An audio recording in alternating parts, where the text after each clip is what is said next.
Good evening, everyone, and welcome to Thursday night's preview show, and a bit of a change-up tonight. Poor old Scorpus is crook, lost his voice, and I'm joined this evening by our Cleveland friend, Mr. American Crow. How are you going? Good. How are you doing, Phoenix? Yeah, pretty good, thanks. We were just talking before we came on about the Cavs, and I nearly said the Browns. The Cavs. Please don't do that. Let's leave that alone. Yeah, Cavs going one up today over the Celtics, so American Crow's feeling pretty happy with himself. Now, Scorpus must be terribly disappointed tonight that he's not on the show, American Crow, because we have some massive changes, some long overdue changes, and some long called for changes. So let's get right into it with the Brisbane Lions v Adelaide Crows game. We're playing up in Brisbane, local time 7:25 Eastern Standard Time. So that's 6:55 Adelaide time up at the Gabba, and three changes to the side. We have David McKay out. We have Josh Jenkins out, and we have Troy Menzel out. And coming in is debutants Jordan Gallucci and Hugh Greenwood, and the return from injury of Jake Lever. Bit of a big axe there, AC. It is. I know that Scorpus is upset that his favorite player has been dumped in McKay, but I'm sure he will be interested to see how the new guys perform. Yeah, I thought the inclusion of Greenwood, I think, is long overdue. He's been performing particularly well in the SANFL, and has definitely deserved his spot, and hopefully will be able to make a go of his opportunity. He's an inside-out midfielder. Been getting good numbers in the twos, and as I mentioned, rightfully deserves his spot. Gallucci's an interesting one. Hasn't actually lit up the SANFL so far this year, although those last couple of weeks haven't been too bad. But as we mentioned, and as you mentioned earlier on, before we got on board, probably a good opportunity to give our number one draft pick a run. Yeah, I think Brisbane offers a good opportunity to get your nose into the game, and certainly with the way we've played the last couple of weeks, maybe some injection of somebody who's certainly going to be very excited can't hurt us. Yeah, no, absolutely not. And of course, the return of Jake Lever with after a layoff with that hamstring. Now, he's had ongoing hamstring issues, and of course, the club have had a few issues with hamstrings so far this year. I'm a little bit surprised, actually, to see him included for this particular game, given that it's Brisbane, and given that we're not too bad off down back. I thought he might have actually got another week off, but they're obviously confident that he's good to go. I think, just from the point of view of balance, I mean, he's certainly first pick 22, but I thought he might have just got another week off. Yeah, but I think if you're the selection committee and the coaching staff, you probably want to get him in with the way the team's gone the last 2 weeks. I don't think you want to turn this into any more of a disaster than it's really been. And Lever's a guy that's going to be able to certainly bolster the back line and give us a bit of a lift back there. Yeah, and just before we go too much further, let's just mention the ins and outs for Brisbane. They've obviously lost Tom Rockliff with a shoulder, and I really would have liked to have seen Rockliff play against us, to be honest with you. A lot of us were calling for Rocky to be in the mix for a trade in the off-season, and I would have liked to have seen him just have a crack against our midfield and just see how he went. The other one that's been dropped is Ram Buick, of course.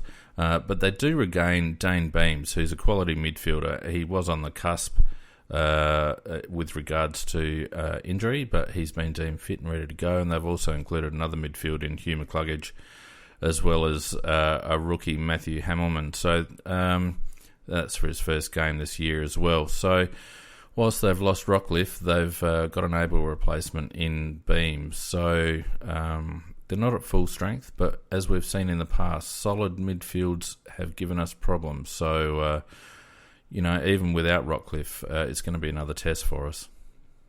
Well, certainly, and as I understand it, this is their one home game in a stretch of 5 weeks, so they'll be keen to give full effort in front of their fans.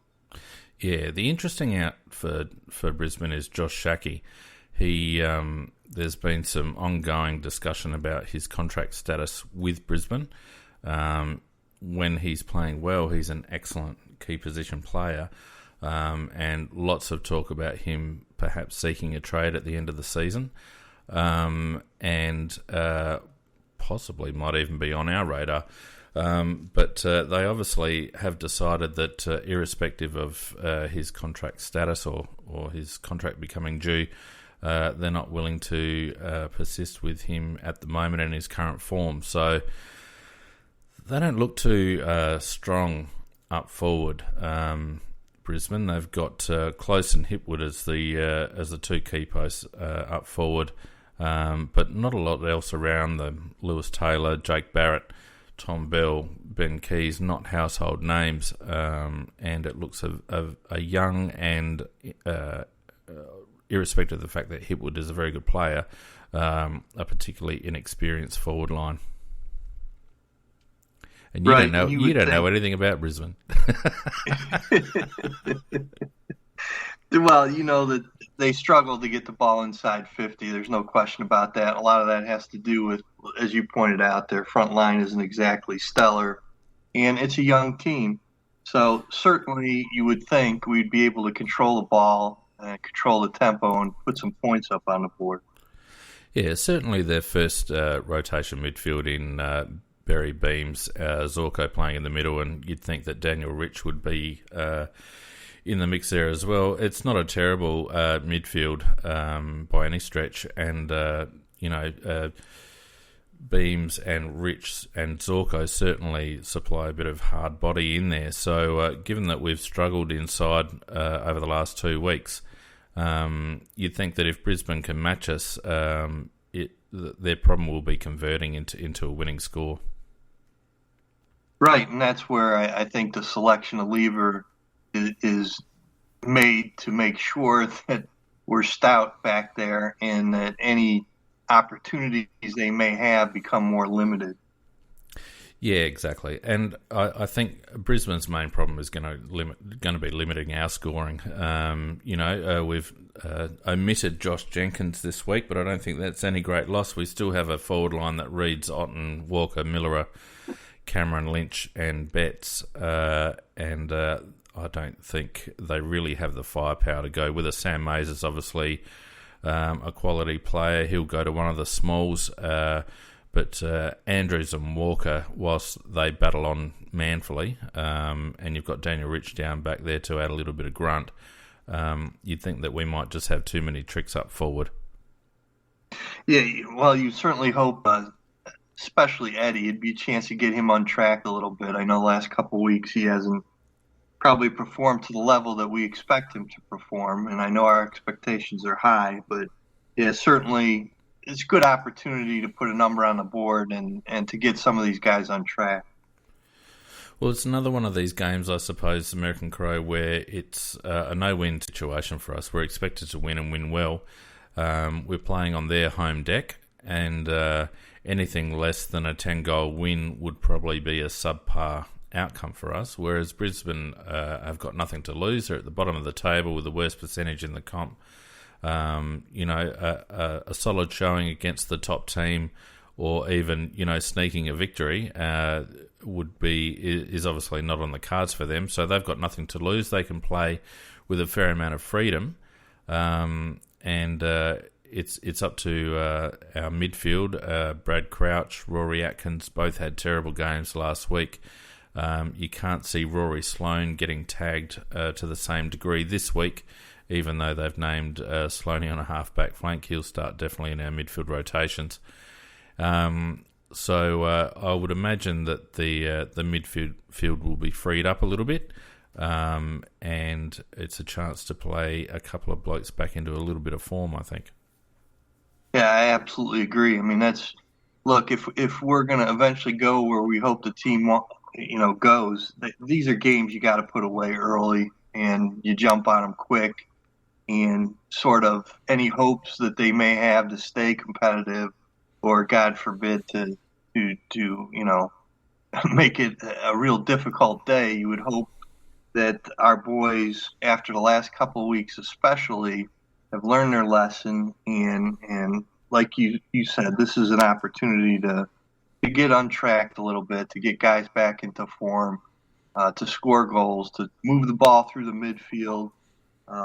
Sloan's in his 150th game, so That's right. I know that's sort of a special mark to hit, and you would expect him to have a good game, I would think.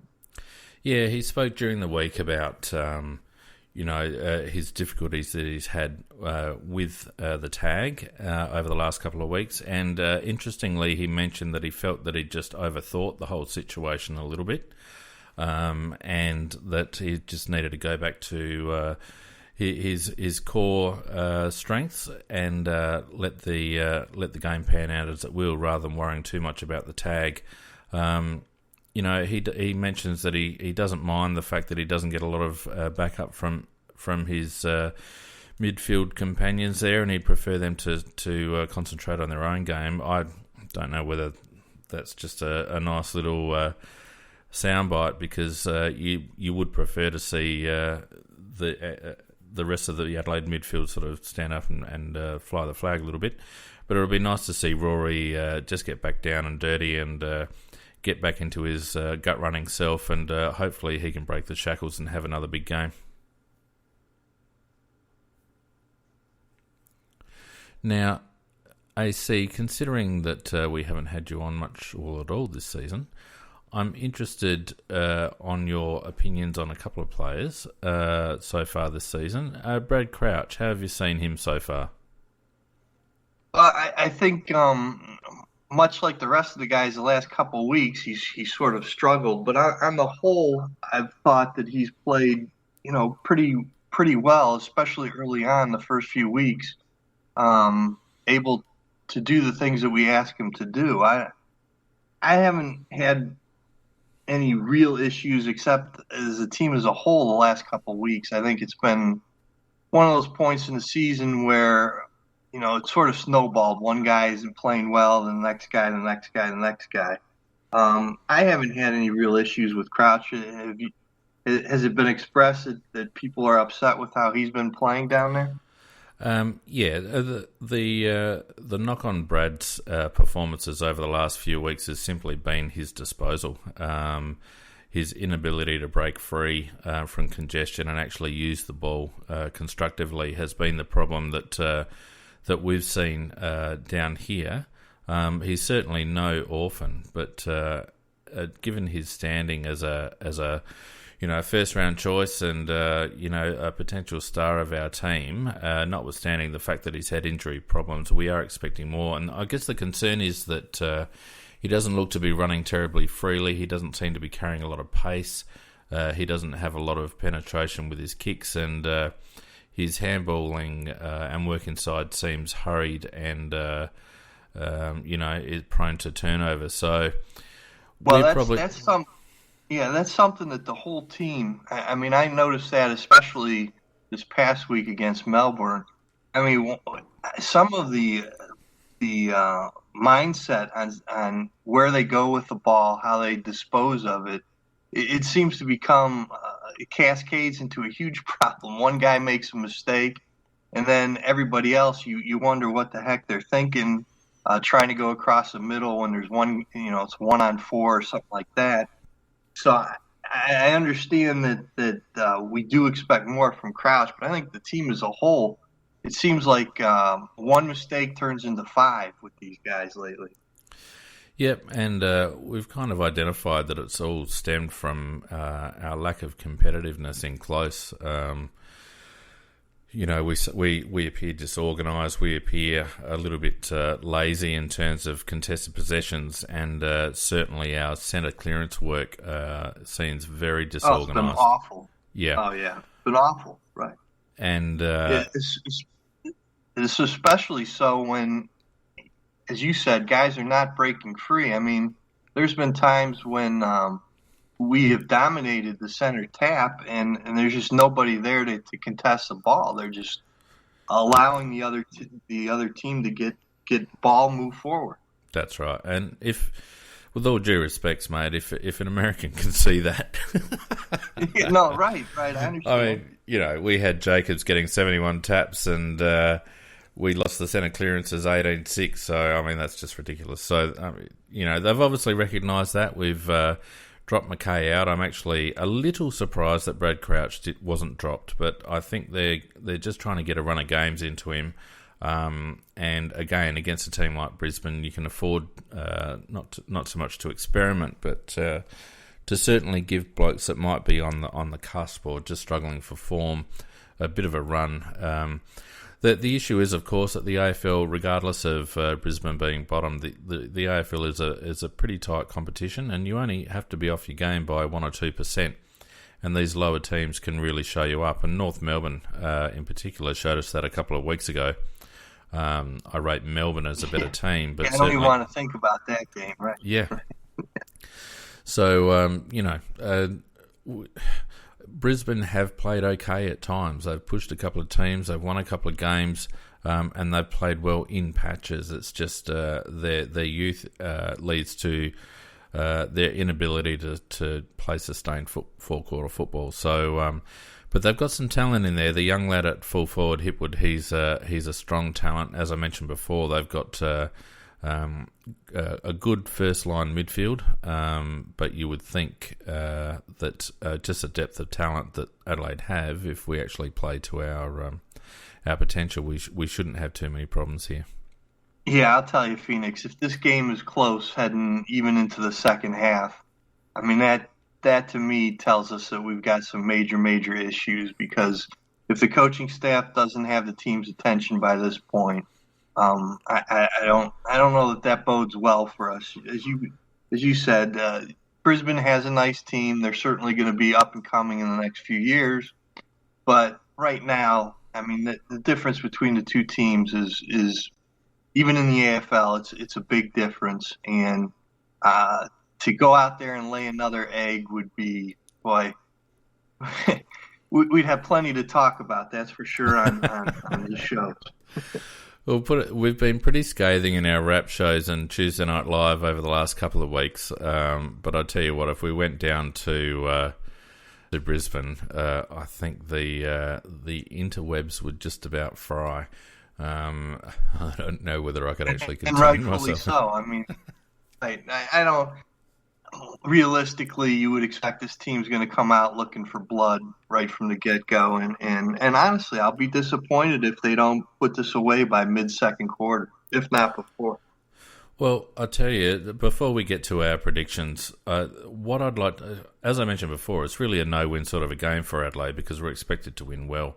But what I don't want to see is us get up by 6 or 7 goals halfway through the second and then just cruise to the end. This is a game, irrespective of the opponent, where we have to play 4 quarters of sustained football. And if we do that, a 15-goal thumping is on the cards. But if we don't do that and we just go back to our showboating and our lazy football, it'll end up being a 4 or 5 goal slog, and I don't think that Adelaide would earn any plaudits or any support for a slogging 4 or 5 goal win.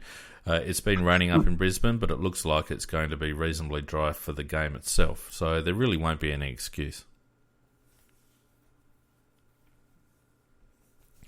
Now, mate, we'll finish off our little chat about this game with some predictions.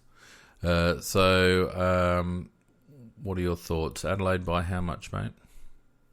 I'm predicting a big win, and I'll be disappointed if it's under 60. To be honest with you, Phoenix. Yeah. I think it'll be a big week for some of the boys up front. I expect Eddie to have 4, 5, 6 goals. I expect Taylor to put up 3, 4 goals. I don't think that Brisbane has the horses to stay with us, and I hope that this 2-week little issues that we've had get cleaned up, and it's a chance, like you said, for some new blood to get into the mix and for some other guys to clean up their game. But I think that we win this one going away. Yep. There are some guys that really need to turn their form around. Rory Atkins has been extremely soft over the last couple of weeks. This kind of game will suit him, where he should be fed plenty of the ball. So he needs to put in a big effort. Brad Crouch, we've already talked about. Tommy Lynch has been down over the last few weeks, so he needs to get his skates on, and hopefully he's shaken the effects of the concussion that he suffered a fortnight ago, and he's back on deck. Tex Walker in particular has had a really down few weeks. He's looked slow. He's tried to assert himself in quite negative ways. Tex, I just want to see him play in front. I want to see him attack the ball and not worry about his opponent. And seriously, he's got Harris Andrews on him. He shouldn't be worried about his opponent. He should just be worried about getting the ball. And the other one is Charlie Cameron. I'm not sure whether Charlie should be playing because he's carrying an injury of some sort, rumoured to be a shoulder. But if you suit up, then you're fit. And Charlie's been suiting up, and therefore he needs to get back into some decent form, because his possession counts over the last couple of weeks have been very subpar.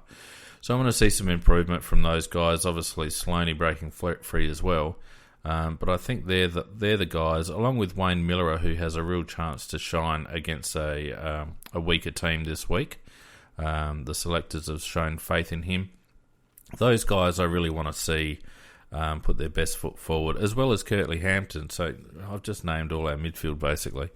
Curtly Hampton, after a really promising start in the midfield over the last couple of weeks, has just looked a little bit lost and has just appeared to do too much. And I think one of the keys for us this week is just to do the percentage work, just to play good, solid football. Not too much lair-rising, not too much showboating. Let's just get the job done. Play a professional game of football, and if we do that, I think we should win by 80 plus. And I don't disagree. I mean, this is a week where you, at least up in the U.S., it's a week to cure what ails you. So certainly all the guys you named have opportunity here to get on track, to get back into form, and to put up a good effort from top to bottom, and then you move forward. That's right. And you mentioned Rory Sloane playing his 150th this week.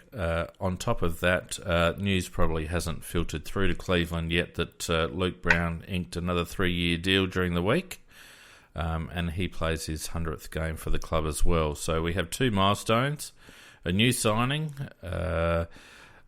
playing the bottom of the ladder team. You couldn't actually ask for a better scenario to try and kick back into some form. No, and it's important that they do it. Yeah, absolutely. Otherwise, they'll be swinging more of the axe next week. I'm going to assure you that. Probably just a final one. Jonathan Beach is named on the emergency bench along with D. Mack and Rolly O'Brien. Jono Beach is incredibly unfortunate, I think, not to be included this week. Could well have come in for Tom Lynch or Andy Otten. And I know Otten gives us a chop out in the ruck with Jenkins gone, but I thought that they might have been able to squeeze Jono Beach in there on the back of some pretty solid form, probably second only to Hugh Greenwood in the twos over the past month. And it'll be interesting to see over the coming weeks whether he can work his way into the team. So you reckon Crows by 60, and I reckon Crows by 80, and they better bloody deliver. Or else we'll all go crazy, that's for sure. Now, mate, at this time of the preview cast, we usually go to Game of Crows. Now, Game of Crows is Scorpus's weekly game where we select a stat and we ask our listeners to select who's going to have the most of that particular stat. And we have a leaderboard, and Scorpus advises me that he hasn't updated it, so I don't have it. Nor do I have the Game of Crows theme song, which surprisingly is the Game of Thrones theme song. So people listening can just imagine that they just heard that, and we'll go on to Game of Crows. And because Scorpus isn't here, it's actually my selection this week. And I'm going to go for a little bit of a left field statistic. I'm going to ask people to select how many disposals our number one draft pick of this season, who's debuting this week, Jordan Gallucci. I'm asking people to select how many disposals, that's kicks and handballs, that Jordan Gallucci will register for this particular week.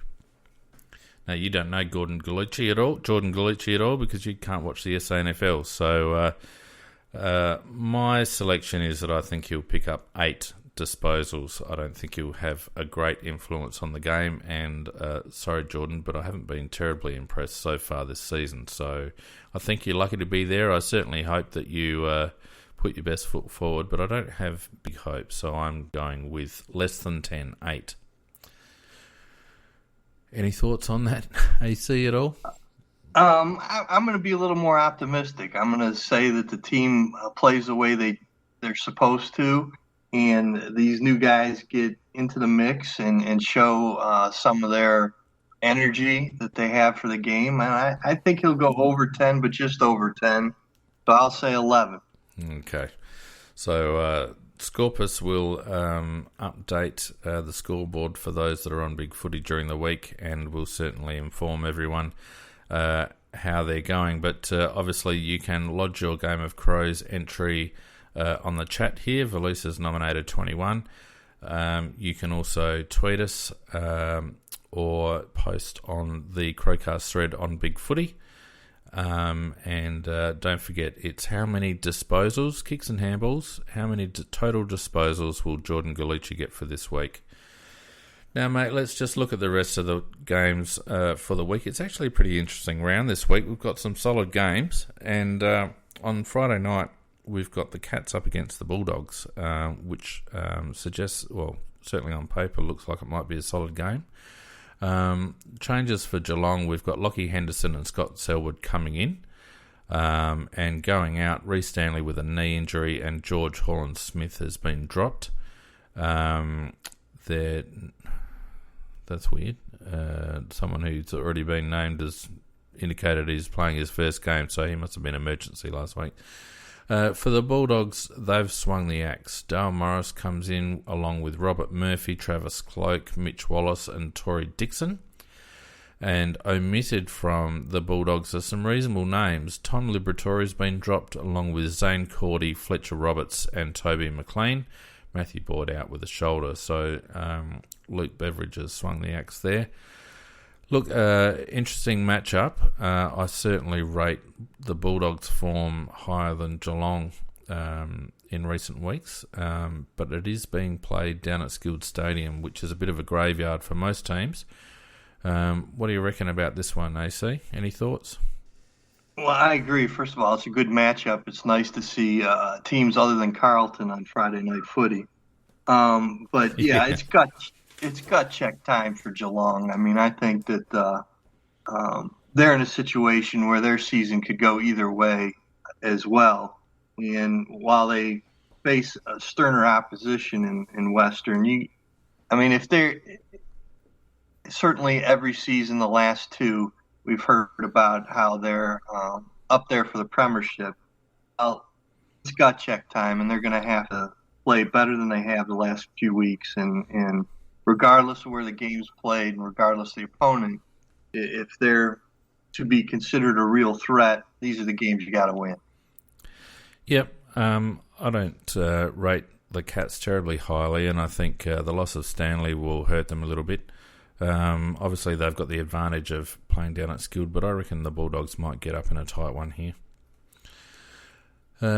On Saturday, we have St Kilda playing the Swans at Etihad Stadium, 1:45 Melbourne time. The Saints have included Mackenzie, McCartan and Kobe Stevens, with Webster going out with a hand. Mitchington and Josh Bruce omitted. Josh Bruce is a bit of a surprise. I haven't been following the Saints terribly much, but he's a solid player, so he must be out of form at the moment. Jaron Geary playing his 150th. Sydney have included Dane Rampey, Gary Rowan and Kurt Tippett making his return, but they'll be hurt by the loss of Naismith, McVeigh, both with injuries, and they've dropped Harry Marsh. Sydney obviously have been struggling, although they're showing signs of getting back to some sort of form.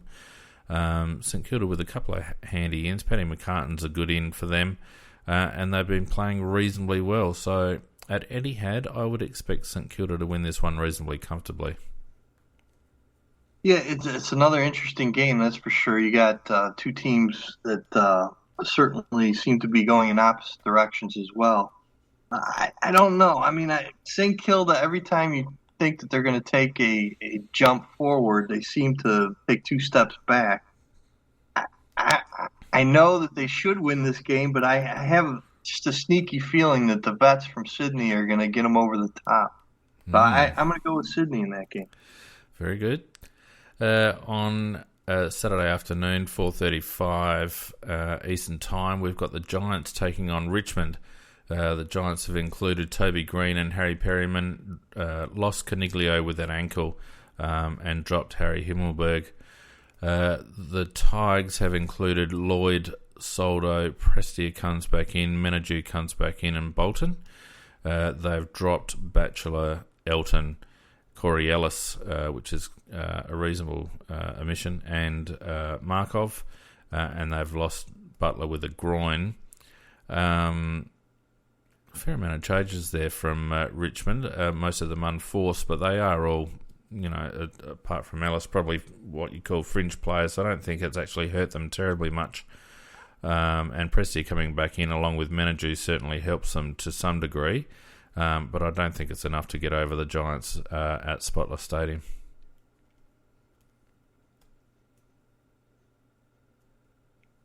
What do you think, AC? Well, you know what I think. Any team in black and yellow I can't pick, so it's the Giants all the way. He's so butthurt at times. It's the Steelers, mate. Don't worry about it. Saturday evening, coinciding with our game, is the Collingwood-Hawthorn matchup at the MCG, 7:30 Melbourne time. Collingwood just making the one change, but it's a good one. Treloar coming in, although losing Ben Reid with a quad will hurt them. James H plays his 50th AFL game. Goldsack playing his 150th. The Hawks have swung the axe somewhat. Westies player Caden Brown comes in along with Taylor Girea. Ty Vickery comes back, and Whitecross. They've lost Fitzpatrick to concussion, Stratton to a knee, Rioli to a knee, and Frawley to a toe. So these are all forced changes. Those omissions sort of hurt the Hawthorn side a little bit, particularly Frawley down back and Rioli, although Rioli's output has been a little bit limited so far this year. And I'm not sure whether they gain terribly much with their inclusions. Some would say including Ty Vickery is actually a negative. I've got a sneaking suspicion Collingwood might jag this one. Yeah, the Magpies are a mess to me. I'm not going that way. I think Hawthorn wins this. They've turned it around a little bit. You wonder if they're going to try to make a run for the 8 here, just because of pride, if nothing else. I don't see the Magpies win. I got to go with the Hawks here. Right. Another interesting one is Essendon versus West Coast. Interesting because it's being played at Etihad Stadium. Essendon including Bell Chambers, Merritt and Bird in the squad. Obviously no omissions yet because the game's been played on Sunday. West Coast including Cripps, Petrie, Back and Nelson.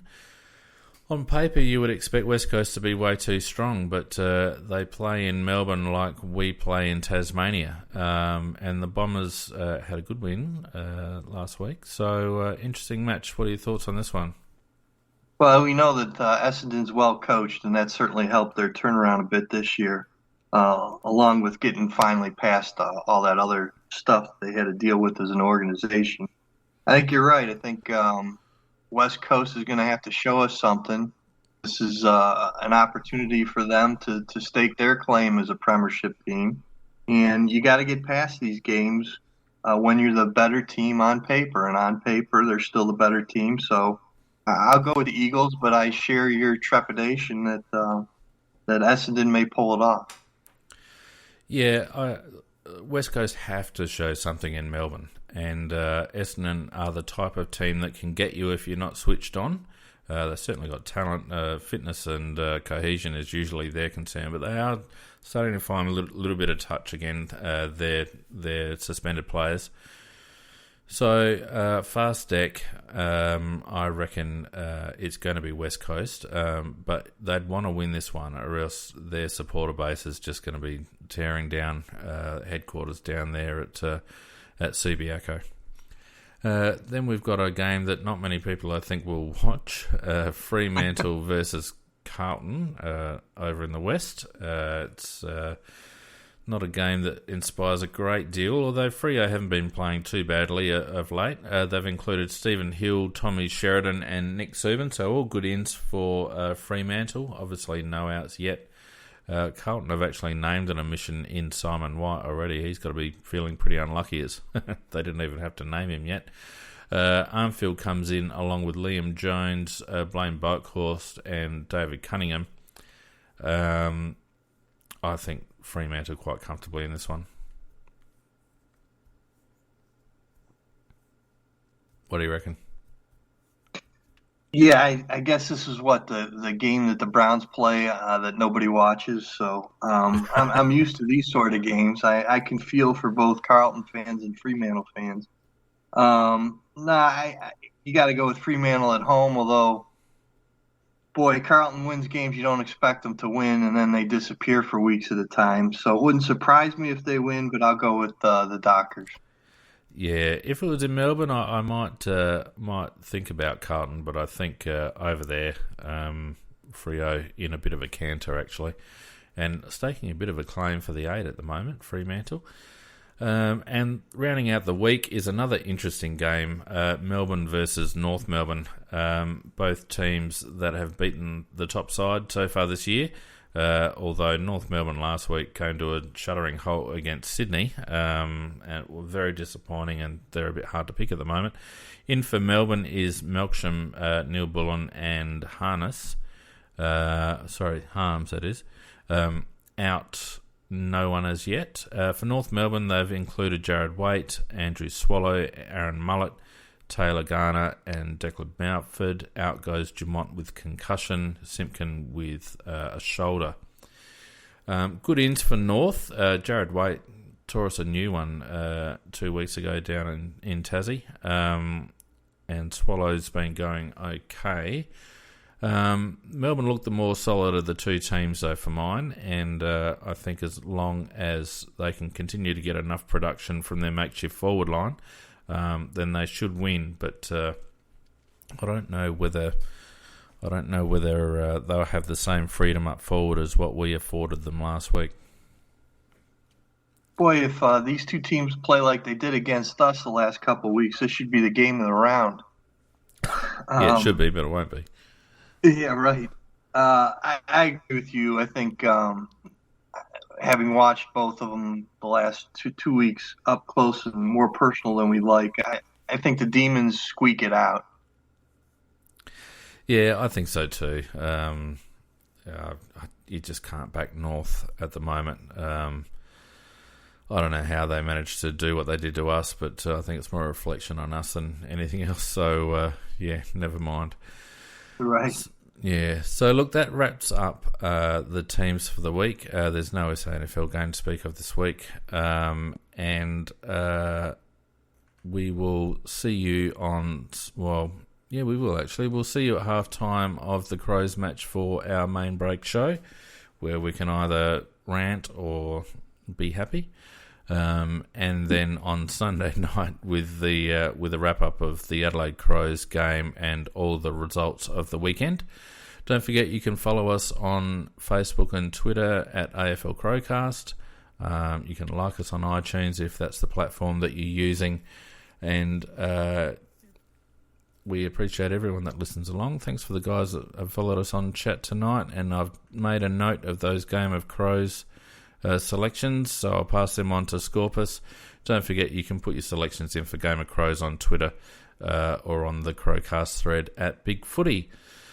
Mate, it's been excellent having you on tonight. I don't think we've done as well. I don't think I've done as good a There we go. I don't think I've done as good a job as Scorpus. He's usually pretty good on his stats and all the rest of it, and I've just rocked up and talked a load of rubbish. But we've managed to fill 40 minutes, and hopefully we've given people something to think about anyway for the weekend.